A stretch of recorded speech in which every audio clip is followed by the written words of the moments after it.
కేసులో 36 మందిని నిందితులుగా తేల్చింది. శ్రీవారి ప్రసాదాన్ని అపవిత్రం చేసేందుకు ఒక ప్రణాళిక, ఒక ప్లాన్ ప్రకారం కుట్ర జరిగిందన్నట్టు సిట్ తెలియజేసింది.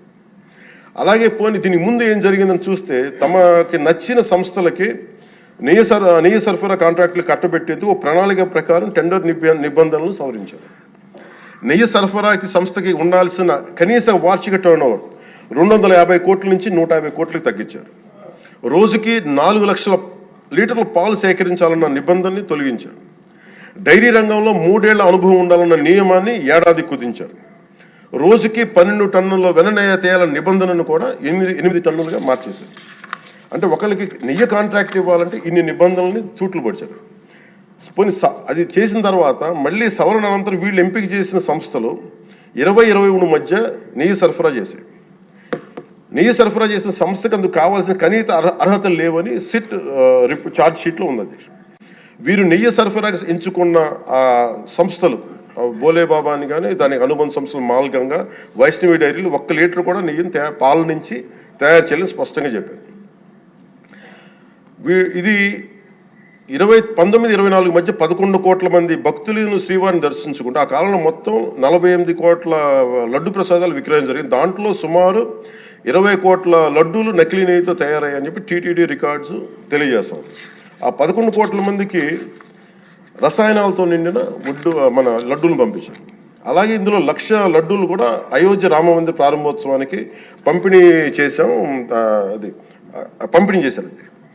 నేను మొన్న మన క్యాబినెట్లో మన గౌరవ ముఖ్యమంత్రి గారు మేమందరం కూర్చొని మాట్లాడుతున్నప్పుడు నాకు పర్సనల్గా మెసేజ్లు ఏంటంటే, అమరావతి మన ఈ అయోధ్యకి పంపిన లడ్డూలు ఈ లడ్డూలు కాదు, ఇవి వేరే లడ్డూలు.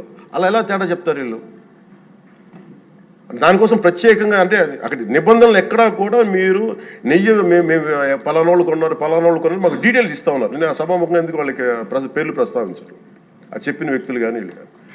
నేను అడిగింది ఏంటంటే, ఓకే మీకు దాని మీద ఆధారాలు ఏమున్నాయి, మీరు ఈ లాటే పంపించారు అయోధ్యకి అనేది మీకు ఏముంటాయి? ఎక్కడ ఏం లేదు, అన్ని గాల్లో మాట్లాడుతున్నారు వీళ్ళందరూ. ఇప్పుడు మేము అడుగుతుంది ఏంటంటే, దీనికి సంబంధించి కంప్లీట్ పాలక మండలి బోర్డు, టీటీడీ పాలక మండలి board, they have to take responsibility. వాళ్ళని గత ప్రభుత్వాన్ని నడిపిన ముఖ్యుడైన వ్యక్తి వాళ్ళని వెనకేసుకొస్తున్నారంటే అందులో కూడా మీకు కూడా బాధ్యత తీసుకోవాల్సి వస్తుంది.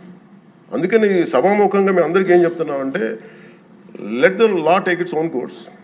ఎవరైతే దోషులు ఉన్నారో వాళ్ళకి శిక్ష పడాల్సిందే. మా ఉద్దేశం ఒకటే అధ్యక్ష, ప్రాబ్లం ఎక్కడ ఉంది అంటే ఇందులో మనందరం కూడా, ఇందాక మన గౌరవ సభ్యులు మాట్లాడతా, నెల్లూరుకు సంబంధించి సోమిరెడ్డి గారు మాట్లాడతా, దర్గా కానీ మన కశ్మూర్ దర్గా గురించి వీటన్నిటి మాట్లాడుతూ ఉంటే, బేసిక్గా నేను కూడా నెల్లూరులో పెరిగాను కాబట్టి నేను అర్థం చేసుకోగలను. అది ఎక్కడా కూడా వేరే మతాలను కించపరచడం అనేది తెలియదు అది ఈ దేశం. అందుకే ఈ దేశం ఇలా ఉండేది కాదు.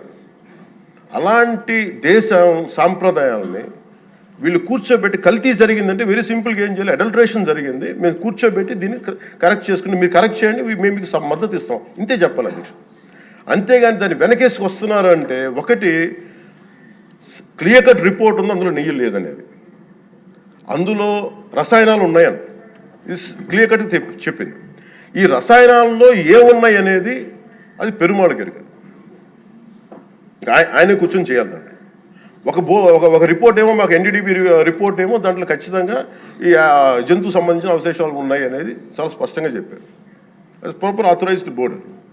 కొన్ని వీళ్ళేమో కూర్చొని అది కూడా మాట్లాడలేదు. Very clear cut as on today special మన సిబిఐ ఇచ్చిన మన ఛార్జ్ షీట్ ప్రకారం ఆ నెయ్యి కాదు, ఇది పామాయిల్తో పాటు రసాయనాలు కలిపింది. దీన్ని కూర్చోబెట్టి వాళ్ళు ఇంత మాట్లాడుతున్నారంటే ఇది ఖచ్చితంగా ప్రజల మధ్యకి వెళ్ళాలి. దీని నుంచి లబ్ధి పొందేది ఏం లేదు ఇక్కడ. కానీ ఇది ఏంటంటే, ఇది ధర్మానికి సంబంధించిన విషయం అధ్యక్ష. ఇదే ఇష్యూ కనుక, ఇదే సమస్య కనుక ఏ ఒక్క మతానికి జరుగుంటే, హిందూ ధర్మానికి కాకుండా, వెంకటేశ్వర స్వామి వారికి కాకుండా ఇంకెవరికి జరిగినా కానీ ఈ దేశం గగ్గులైపోయింది, ప్రపంచం అంతా గగ్గులు పెట్టేసేవాడు. సమస్య ఏముందంటే, ఇది ప్రతి ఒక్క హిందూ కూడా ఆలోచించాల్సిందే. ఎందుకంటే ప్రతి హిందూకి బై నేచర్, మా ఇంట్లో కానీ ఎవరు, ఇందాక మన సోమిరెడ్డి గారు చెప్పినట్టుగా మీరు దర్గాకి ఏదంతా చూస్తే మేము దర్గాలకి చిన్నప్పుడు మేము స్కూల్లో ఉన్నప్పుడు రొట్టెలు పండుగ దర్గా మెట్లు